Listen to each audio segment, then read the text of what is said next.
I'm watching over the video that I just recorded on the next forgotten place in Wizard 101, and it's kind of late at night, and I'm not very enthusiastic in this recording. So really quick to start off the video, I'm gonna show you a kind of forgotten side quest that you do just after you finish Unicorn Way. When you talk to the guard over there, or I guess he's over there now, I don't know where they moved him.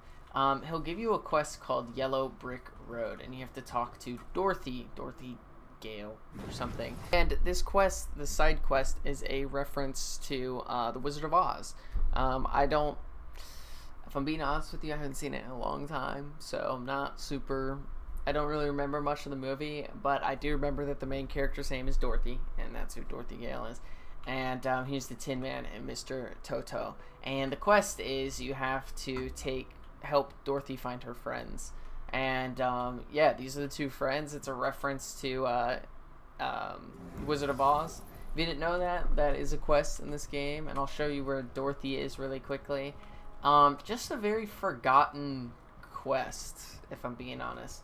And the reason I wanted to talk about this quest was because for the longest time about Wizard City, I've been saying that we should be using the buildings more.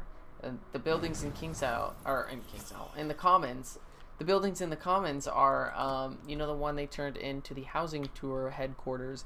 Like, I feel like they could utilize more of those buildings around the Commons. I think all of the ones in the shopping district are taken up, but you could use more houses in Colossus Boulevard, more houses in Old Town, just more stuff to do around Wizard City that isn't just the main areas. And then here's Dorothy Gale, a balance wizard. But yeah, it's just a cute little side quest that I don't think a lot of people know about. Other than that, there's not a lot of forgotten stuff in Unicorn Way, really, just because you start here. So like here's Rattlebones, or like there was Lady Black Hope over here. But you are like, I did not mean to go in there.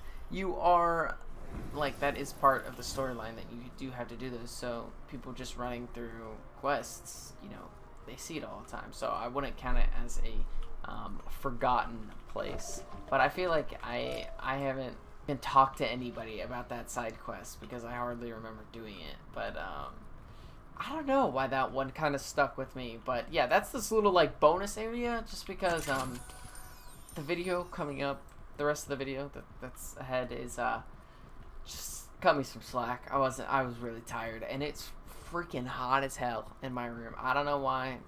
I have two fans running, and it's hot as hell, and I feel like when I was recording this video, I was really comfortable, but you'll see why I didn't want to re-record it. So yeah, we'll get to that now.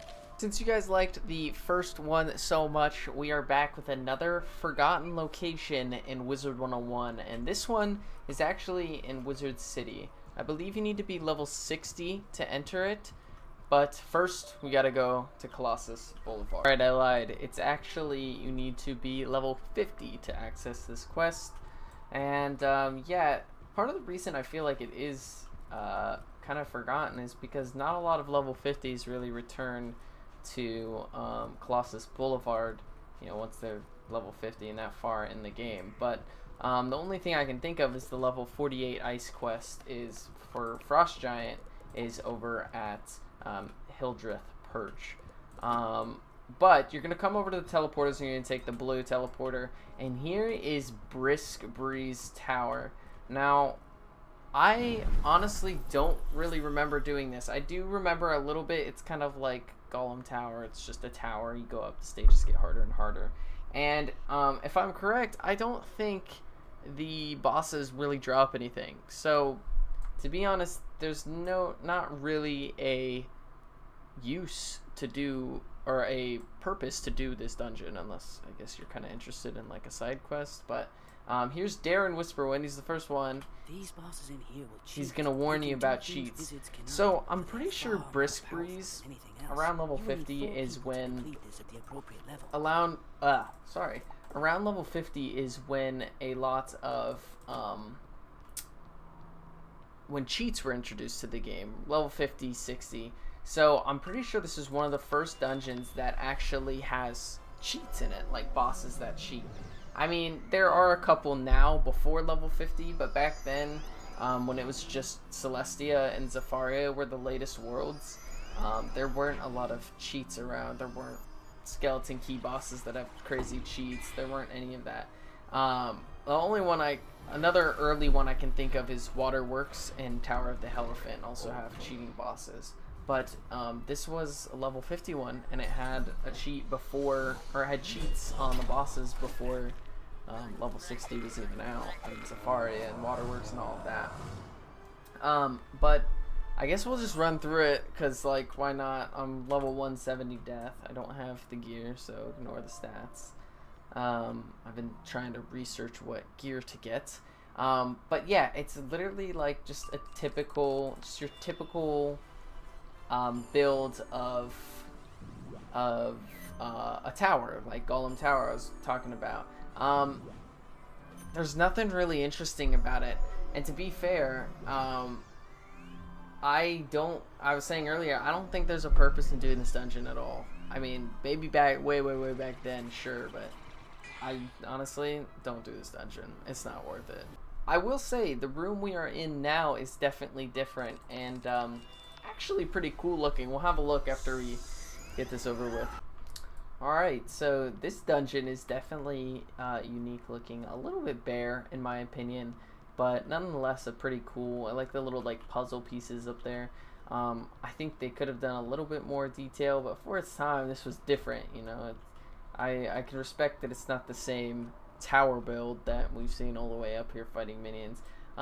This room also is pretty cool looking, the little Ravenwood banners. But you'll come to your first boss, Anger's Hollow Soul. I don't think he cheats, but I could be wrong. I guess we'll kind of find out. Okay, so he does have a cheat. After the first round, he put a minus 25 weakness on me. But that's all I've really noticed. Nothing too crazy, you know.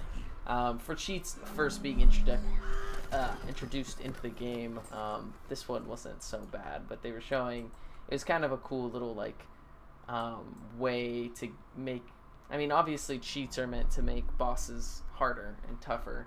So this was kind of a step up from, you know, the bosses of Dragonspire, because, you know, the bosses in Dragonspire, if you're doing it at level 40, 45, can actually be tough. If you're on a school like Storm, they can hit pretty hard.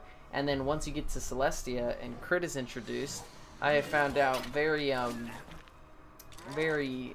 recently that the first couple bosses of Celestia have crazy crit, and it doesn't really, or it makes it a little harder when you first get to Celestia because you're not used to that, I guess. Okay, well this is certainly different.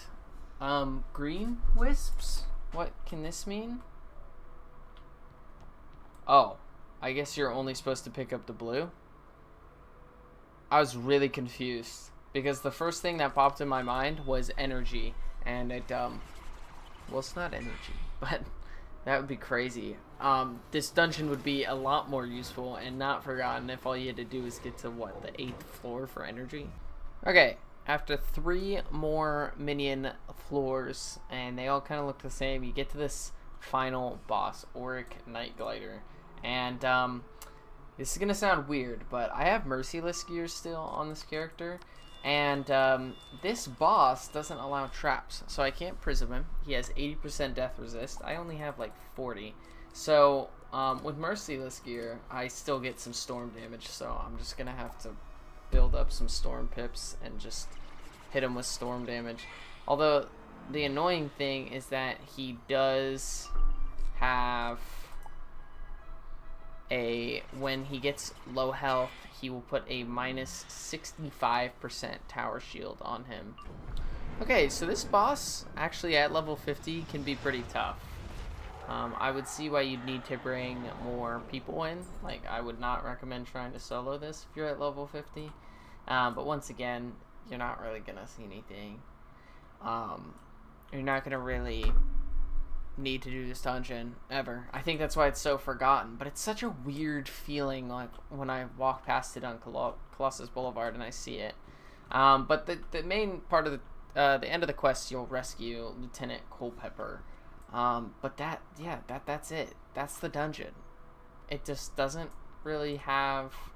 Wait, can I go out? Why is my arrow telling me to go the other way? What's this way? I also forgot to do an outro to that video, because I always figured I was going to make this little, like, message before and little bonus area. But, yeah, thank you all so much for watching. I hope you guys all enjoyed. My first video on Wizard101's Forgotten Places was in Wisteria, and it did a lot better than I thought it was, or than I thought it was going to do, because, you know, I just made the video, and I was just kind of, you know, thinking, like, oh, you know, it's just a cool little spot that more people should know about. But no, I got some pretty good feedback, and a lot of people told me that they wanted to see more of it, and it was just a cool area. And yeah, I'd love to keep making these videos. This one is pretty interesting.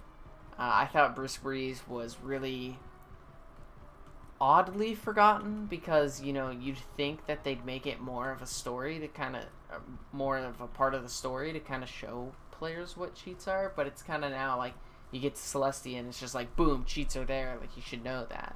And without using the wiki, no player is gonna know that a boss cheats beforehand. I think it was a good idea, like way back then, to be like, okay, bosses cheat now.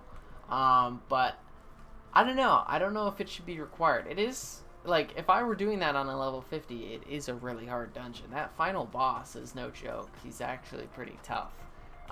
But yeah, leave a like if you guys enjoyed. Thank you all so much for watching. Hello guys, I'll see you guys later. Bye bye.